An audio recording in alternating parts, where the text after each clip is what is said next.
Right breaking news చూస్తున్నాం. హైదరాబాద్లోని ప్రజాభవన్లో ఉప ముఖ్యమంత్రి మల్లు భట్టి విక్రమార్క అధ్యక్షతన తెలంగాణ ఎంపీల సమావేశం జరిగింది. ఈ సమావేశానికి మజ్లిస్ పార్టీ అధినేత హైదరాబాద్ ఎంపీ అసదుద్దీన్ ఓవైసీ కూడా హాజరయ్యారు. బీజేపీ బీఆర్ఎస్ ఎంపీలు గైరు హాజరయ్యారు. కేంద్రం వద్ద పెండింగ్లో ఉన్న బిల్లులపై ఈ సమావేశంలో చర్చించారు. తెలంగాణ రాష్ట్ర ప్రయోజనాల కోసం అందరం ఏకం కావాలని తెలంగాణ ఉప ముఖ్యమంత్రి మల్లు భట్టి విక్రమార్క అన్నారు. కేంద్ర ప్రభుత్వాన్ని కలిసి మన సమస్యను వివరించాలని అని అన్నారు. ఉన్నత భావాలతో ఎంపీలతో సమావేశాన్ని ఏర్పాటు చేసినట్లుగా చెప్పారు. కేంద్రం నుంచి రావాల్సిన నిధుల కోసం పోరాడాల్సి ఉందని ఆయన అన్నారు. కేంద్ర మంత్రి కిషన్ రెడ్డిని, కేంద్ర సహాయ మంత్రి బండి సంజయ్ని భట్టి విక్రమార్క ప్రత్యేకంగా ఆహ్వానించారు. ఆయా నియోజకవర్గాల్లో ఇప్పటికే ఖరారైన కార్యక్రమాలు ఉండడంతో తాము రాలేమని కిషన్ రెడ్డి లేఖ ద్వారా సమాచారం ఇచ్చారు.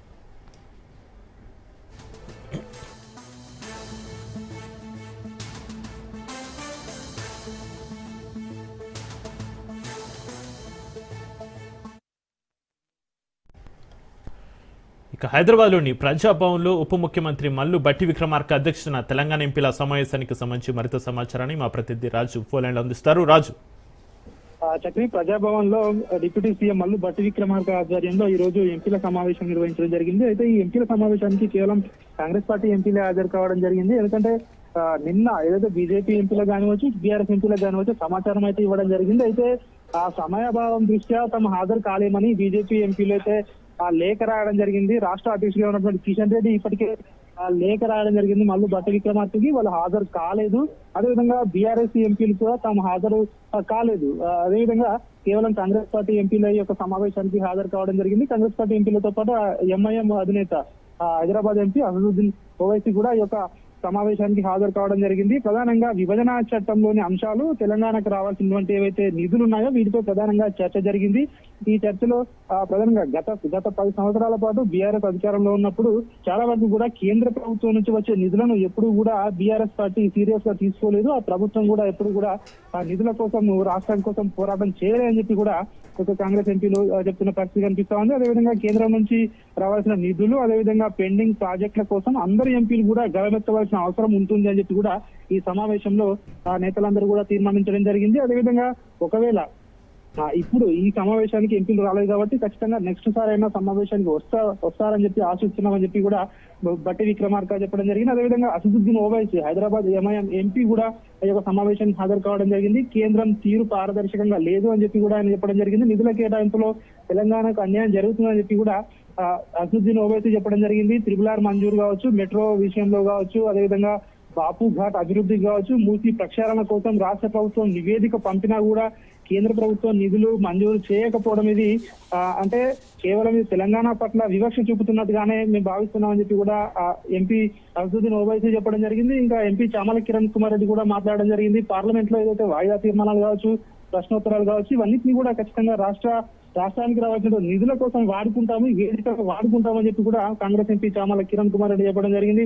తెలంగాణకు జరిగిన అన్యాయంపై కూడా ఉభయ సభల్లో కూడా రాష్ట్రం తరఫున పోరాటం చేస్తామని చెప్పి కూడా ఈ ఎంపీలు అయితే చెప్పిన పరిస్థితి మనకు కనిపిస్తా ఉంది. కొద్దిసేపటి క్రితమే సమావేశం అయితే ముగియడం జరిగింది. రైట్, థ్యాంక్ యూ రాజు. శంషాబాద్ ఎయిర్పోర్ట్లో కేంద్ర మంత్రి అశ్విని వైష్ణవ్ను తెలంగాణ మంత్రులు కలిశారు. రాష్ట్ర మంత్రుల బృందం కేంద్ర మంత్రి అశ్విని వైష్ణవ్తో భేటీ అయ్యారు. రాష్ట్రానికి సంబంధించి పెండింగ్లో ఉన్న సమస్యలను కేంద్ర మంత్రికి వివరించారు. మంత్రి కోమటిరెడ్డి, సీతక్క, కొండ సురేఖ కేంద్ర మంత్రికి పెండింగ్ సమస్యలను వివరించారు. పెండింగ్ రైల్వే ప్రాజెక్టులను పూర్తి చేయాలని అశ్విని వైష్ణవ్ను కోరారు.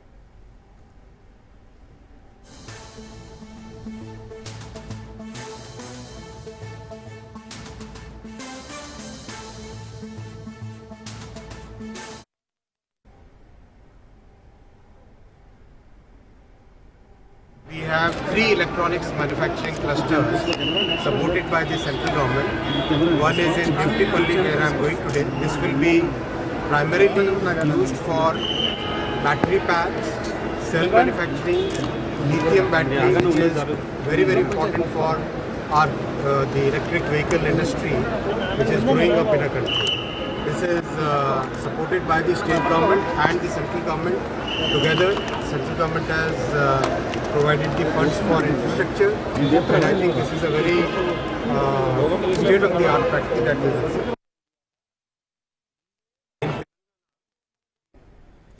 ఇక మరోవైపు బీజేపీ అండ్ బీఆర్ఎస్ ఎంపీలపై తెలంగాణ మంత్రులు తీవ్ర విమర్శలు చేశారు. తెలంగాణకు నిధులు ఎలా తెచ్చుకోవాలో తమకు తెలుసన్నారు. గత ప్రభుత్వంలో వరంగల్ అభివృద్ధి కాలేదన్నారు. వరంగల్ను రెండో రాజధానిగా చేసే ఆలోచనలో ఉన్నట్లుగా చెప్పారు. వరంగల్ ఎయిర్పోర్టు అందుబాటులోకి వస్తే అన్ని రంగాల్లో అభివృద్ధి జరుగుతుంది అన్నారు.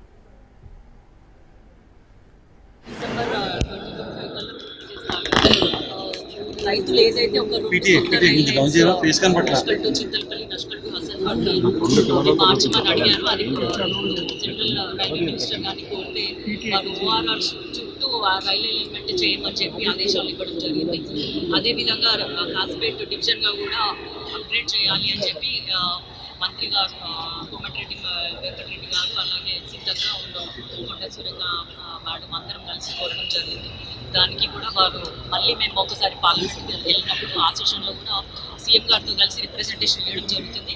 ఇక్కడున్న బీజేపీ నాయకులు ఇద్దరు కేంద్ర మంత్రులు కూడా 6 పార్లమెంట్ కూడా రిప్రజెంట్ చేస్తున్నాం. రాజకీయాలకు ఇది సమయం కాదు, ఏ ఎన్నికలు లేవు. మీరు కూడా మాతో కలిసి రండి. రాజపేట డివిజన్ అనేది ఇంపార్టెంట్. ఆంధ్రలో 5 డివిజన్లు ఉన్నాయి. మొన్ననే వాల్తేరు డివిజన్ కూడా ఏర్పాటు చేశారు. ఇవాళ హైదరాబాద్ తర్వాత పెద్ద మహానగరం అంటే వరంగల్. ఇవాళ అక్కడ టెక్స్టైల్ పార్క్ వచ్చింది, ఎయిర్పోర్ట్ వస్తున్నది. ఎయిర్పోర్ట్ అడ్వాన్స్గా మేము ల్యాండ్ ఎక్కి అమౌంట్ ఇవ్వడం కాదు, సీఎం గారు వెరీ సీరియస్గా ఉంటేనే ఈ స్టేజ్కి వచ్చింది. ఎవరో వచ్చి మేము ఇచ్చినామని చెప్పుకుంటే చెప్పని దానికి పర్వాలేదు. 10 ఏళ్ళు వాళ్ళ అధికారం కేంద్రంలో అప్పుడెందుకు ఇవ్వలేదు, అప్పుడెందుకు అప్రూవల్ రాలేదు, ఇప్పుడెందుకు ఎయిర్పోర్ట్ అథారిటీ వాళ్ళు అప్రూవల్ ఇచ్చుకుంటే మా ముఖ్యమంత్రి మా ఎంపీలో చొరవ ఉంటేనే ఉంటుంది. అందుకని వాళ్ళు క్లెయిమ్ చేసుకొని ఆయనతో చెప్పించిందో మాట్లాడ మాకు కావాల్సిన డెవలప్మెంట్ రాజకీయాలు పక్కన పెడితే కాల్పేట్ డివిజన్ కూడా ఇస్తారని నమ్మకం ఉంది. Thank you very much. మరి రైల్వే సెంట్రల్ మినిస్టర్ గారిని కలవడం కోసం పెద్దలు గౌరవనీయులు మా సోదరుడు వెంకటరెడ్డి గారితో కలిసి మేమందరం కూడా రావడం జరిగింది. గత ప్రభుత్వము బీఆర్ఎస్ ప్రభుత్వం వరంగల్కి ఏదో చేస్తున్నామని మాటలతో కోటలు కట్టింది తప్ప ఏం చేయలేదు. హైదరాబాద్ నుంచి వరంగల్ వరకు ఇండస్ట్రియల్ కారిడార్గా కూడా చెప్పడం జరిగింది. ఇండస్ట్రీస్ రాలేదు, రావాల్సినటువంటి ఎయిర్పోర్ట్ కూడా ఎప్పుడో రావాల్సింది, అది కూడా రాలేదు.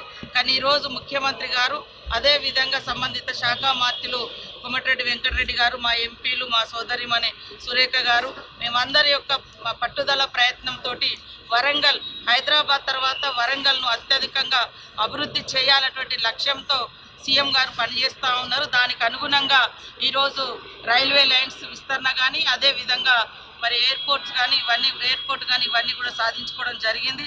ఈరోజు అక్కడ ఉన్నటువంటి ప్రాబ్లమ్స్ వారి దృష్టికి తీసుకోవడం జరిగింది. వారు వెంటనే అన్నిటినీ కూడా పాజిటివ్గా తీసుకోవడం జరిగింది.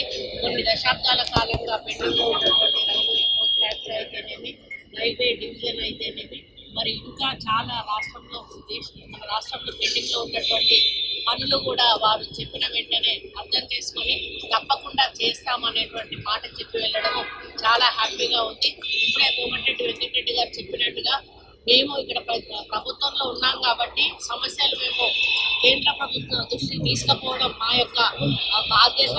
దాన్ని వెంటపడుతూ కూడా మళ్ళీ సీఎం గారిని కూడా తీసుకొని వెళ్ళి పదే మంత్రులను కూడా కలుస్తూ మేము ఈరోజు శాంక్షన్స్ చేయించుకున్నాము. అదే పద్ధతిలో ఈరోజు ఎయిర్పోర్ట్ కూడా రావడం జరిగింది. మరి బీజేపీలో ఇక్కడ ఉన్నటువంటి మంత్రులు ఇద్దరు కానీ మిగతా ఎంపీలు కానీ గెలిచినా కూడా వాళ్ళు ఏమి పట్టనట్టుగా ఉండడం అనేది కొంత బాధాకరము. బీజేపీ పార్టీ ఆఫీసులో కేంద్ర మంత్రి కిషన్ రెడ్డి మాట్లాడుతున్నారు. ఇప్పుడు అలా చూద్దాం. అవకాశం ఉంటుంది. ఇది తెలంగాణ, ఏపీ, కర్ణాటక ఈ 3 రాష్ట్రాలకు కూడా పెరుగుతుంది. దాంతోపాటు టూరిజం సంబంధించి ఈ రోడ్డు అద్భుతంగా పూర్తయిపోతే నాగార్జునకొండ, సోమేశ్వర స్వామి వైల్డ్ లైఫ్ రిజర్వ్లకు కూడా టూరిస్టులకు లాభం చేకూరుతుంది.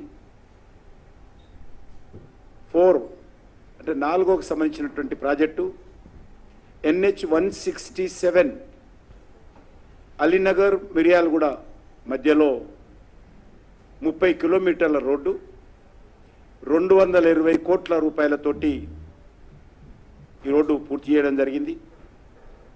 ఈ రోడ్డును విస్తరించాము, రీహాబిలిటేషన్ కూడా చేయాల్సింది ఉంది. ఇది 100 కోట్లతో అయింది. కారిడార్ కనెక్టివిటీ దీంతో విజయవాడ బెంగళూరు మధ్యలో, సూర్యాపేట విజయవాడ బెంగళూరు మధ్యలో మరి ప్రయాణ సమయం కూడా తగ్గుతుంది. అదేవిధంగా శ్రీశైలం వరకు కూడా వెళ్ళేటువంటి భక్తులకు కూడా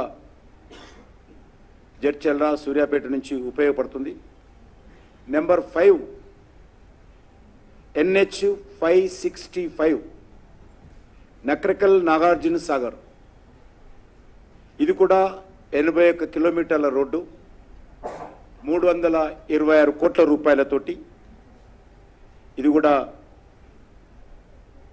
పూర్తి చేయాల్సి ఉంది. ఇంకా కొంత అక్కడక్కడ రాష్ట్ర ప్రభుత్వం ల్యాండ్ అక్విజిషన్ పనులు పూర్తి చేయాల్సి ఉంది.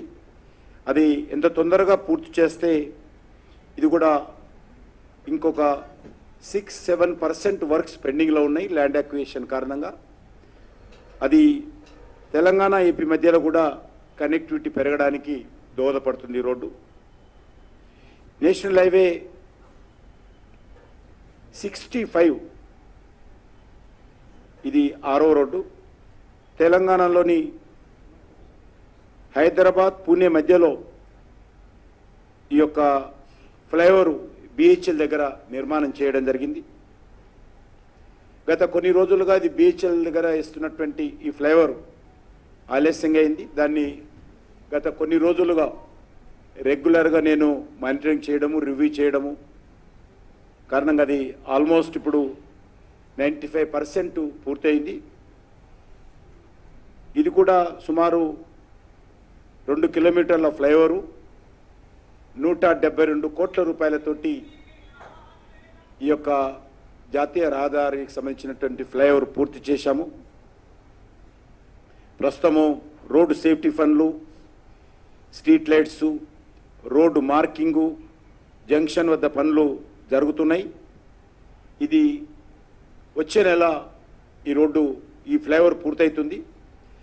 BHL జంక్షన్ వద్ద ట్రాఫిక్ సమస్యలు పరిష్కారం అవుతాయి. ఎందుకంటే కూకట్పల్లి నుంచి హైదరాబాద్ జాతీయ రహదారి ఏదైతే ఉన్నదో కూకట్పల్లి టు పట్టణ్ చెరువు మధ్యలో BHL దగ్గర వస్తున్నటువంటి ఈ యొక్క ఫ్లైఓవర్ కారణంగా ప్రయాణికులకు చాలా ఇండస్ట్రియల్ ట్రాన్స్పోర్ట్ వాళ్ళకు కావచ్చు అందరికీ చాలా లాభం జరుగుతుంది. అదేవిధంగా సిగ్నల్ ఫ్రీగా కూడా BHL దగ్గర వెళ్ళొచ్చు. అదేవిధంగా 7 NH 365A ఇది కోదాడ నుంచి ఖమ్మం వెళ్ళేటువంటి నేషనల్ హైవే. ఇది కూడా మరి 31 కిలోమీటర్ల నేషనల్ హైవే. సుమారు 1149 కోట్ల రూపాయల ఖర్చుతో 1149 crores ఎక్స్పెండిచర్తో ఈ యొక్క మరి పనులు జరుగుతూ ఉన్నాయి. ఇది కూడా మరి కోదాడ, ఖమ్మం, వరంగల్, విజయవాడ ఇండస్ట్రియల్ కారిడార్ మధ్య ఏదైతే కనెక్టివిటీ పెరగడం కోసం టార్గెట్గా చేయడం జరిగింది. ఈ రకంగా ఈ 10 నేషనల్ హైవేస్ 173 సంబంధించినటువంటి పనులు పూర్తయిపోయినాయి. అదే కాకుండా ఈరోజు కొన్ని పనులు ఇంకా రాష్ట్ర ప్రభుత్వం దగ్గర కొన్ని ల్యాండ్ అక్విజిషన్ పనులు ఉన్నాయి. ఇది కాకుండా కొన్ని NH 61 అది 17 కిలోమీటర్ల రోడ్డు నిర్మల్ నుంచి ఖానాపూర్ మధ్యలో 126 కోట్ల రూపాయలతోటి దానికి సంబంధించినటువంటి పనులు కూడా మెరుగుపరుస్తూ ఉన్నాం. ఇది కూడా సిద్ధంగా ఉంది. మంచిర్యాల నుంచి Repallewada 42 kilometres road 2001 crore expenditure ఇది. ఈ ప్రాజెక్ట్ కూడా మహారాష్ట్ర, తెలంగాణ మధ్యలో కనెక్టివిటీ పెరుగుతుంది. మరొక రోడ్డు NH 363 ఇది తెలంగాణ, మహారాష్ట్ర సరిహద్దుల్లో 52 కిలోమీటర్ల రోడ్డు రేపల్లెవాడ దగ్గర. ఇది 1526 కోట్ల రూపాయలతో ఈ యొక్క జాతీయ రహదారి కూడా పూర్తయింది. ఇది కాకుండా కొన్ని ప్రాజెక్టులు ల్యాండ్ అక్విజిషన్ రాష్ట్ర ప్రభుత్వం నుంచి చేయాల్సి ఉంది, కొన్ని ఎన్వైరన్మెంటల్ క్లియరెన్స్ చేయాల్సి ఉంది. అవి కూడా నేను మీ ద్వారా నేను ఇది గౌరవ ముఖ్యమంత్రి గారు కూడా రాస్తాను, మీ ద్వారా నేను తెలంగాణ ప్రజలకు కూడా తెలియజేయాలనుకుంటున్నాను. NH65 ఓల్డ్ NH9 అంటారు. ఇది ఈ రోడ్డు కూడా మరి 22 కిలోమీటర్ల రోడ్డు 545 కోట్ల రూపాయలతోటి ఈ రోడ్డు నిర్మాణం జరుగుతుంది. దీని కూడా ల్యాండ్ అక్విజిషన్ పెండింగ్లో ఉంది. అది కాకుండా మరొక రోడ్డు NH167N మహబూబ్ నగర్ చించోలి సెక్షన్లో ఇది 60 కిలోమీటర్ల రోడ్డు 703 కోట్ల రూపాయలతోటి ఇది కూడా ల్యాండ్ అక్విజిషన్ ఇంకా పూర్తి కావాల్సి ఉంది. అదేవిధంగా NH161BB బోధన్ బాసరా బైన్సా సెక్షన్లో ఉన్నటువంటి రోడ్డు ఇది కూడా 56 కిలోమీటర్ల రోడ్డు 644 కోట్ల రూపాయలతోటి కేంద్ర ప్రభుత్వము దీని ముందుకొచ్చింది. ఇది కూడా మరి సుమారు 10 హెక్టార్ల మరి భూమి సేకరణ చేయాల్సి ఉంది. అదేవిధంగా NH365B జనగాం దుబ్బేడ సెక్షన్లో ఇది 45 కిలోమీటర్ల పొడవున్నటువంటి రోడ్డు 423 కోట్లతో ఈ రోడ్డు కూడా చేస్తున్నాం. దీన్ని కూడా ల్యాండ్ అక్విజిషన్ చేయాల్సి ఉంది. అది కూడా ఎంత తొందరగా ల్యాండ్ అక్విజిషన్ చేసి జాతీయ రహదారులకు ఇచ్చినట్లయితే అది కూడా రోడ్డు పూర్తి చేస్తాం. ఇది కాకుండా ఉమ్మడి మహబూబ్నగర్ జిల్లా ఉన్నటువంటి కల్వకుర్తి కొల్లాపూర్ NH167K ఇది కూడా 79 కిలోమీటర్ల రోడ్డు 886 కోట్ల రూపాయలతోటి ఈ రోడ్డు కూడా ల్యాండ్ అక్విజిషన్ చేయాల్సి ఉంది. అదే కాకుండా NH167తో పాటు ఇది మరొకటి మెదక్ ఎల్లారెడ్డికి సంబంధించినటువంటి సెక్షన్లో మరి ఈరోజు 43 కిలోమీటర్ల రోడ్డు 399 కోట్ల రూపాయలతోటి ల్యాండ్ అక్విజిషన్ చేయాల్సింది. అది కూడా పూర్తి చేయాల్సిందిగా నేను కోరుతా ఉన్నాను. ఇది కాకుండా ఎల్లారెడ్డి రుద్రూరు NH765D ఇది 51 కిలోమీటర్లు 499 కోట్లతోటి ఈ రోడ్డు కూడా ల్యాండ్ అక్విజిషన్ పెండింగ్లో ఉంది. అదేవిధంగా ఎస్ఎల్బీసీ టన్నెల్ సహాయ చర్యలు కొనసాగుతున్నాయి. టన్నెల్ వద్దకు చేరుకున్నారు మంత్రి ఉత్తమ్ కుమార్ రెడ్డి, స్థానిక ఎమ్మెల్యే వంశీకృష్ణ. ప్రస్తుతం టన్నెల్ వద్ద రెస్క్యూ పనులపై మంత్రి ఉత్తమ్ కుమార్ రెడ్డి రివ్యూ చేస్తున్నారు. ఇందులో భాగంగా జిల్లా కలెక్టర్, రెస్క్యూ టీమ్స్ ఉన్నతాధికారులతో భేటీ అయ్యారు. నేటితో 15వ రోజు కావడంతో పనుల పురోగతిపై మంత్రి ఉత్తమ్ కుమార్ అధికారులతో మాట్లాడి పనుల గురించి అడిగి తెలుసుకుంటున్నారు.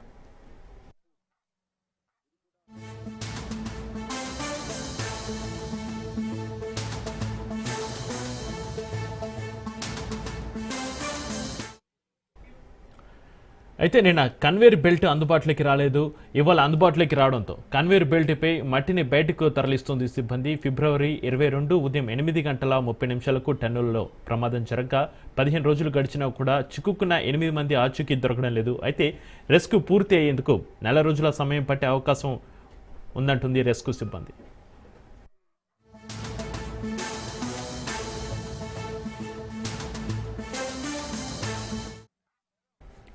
ఇక మరోవైపు టన్నెల్లోకి వెళ్లిన క్యాడవర్ డాగ్స్ 3 స్పాట్స్ గుర్తించాయి.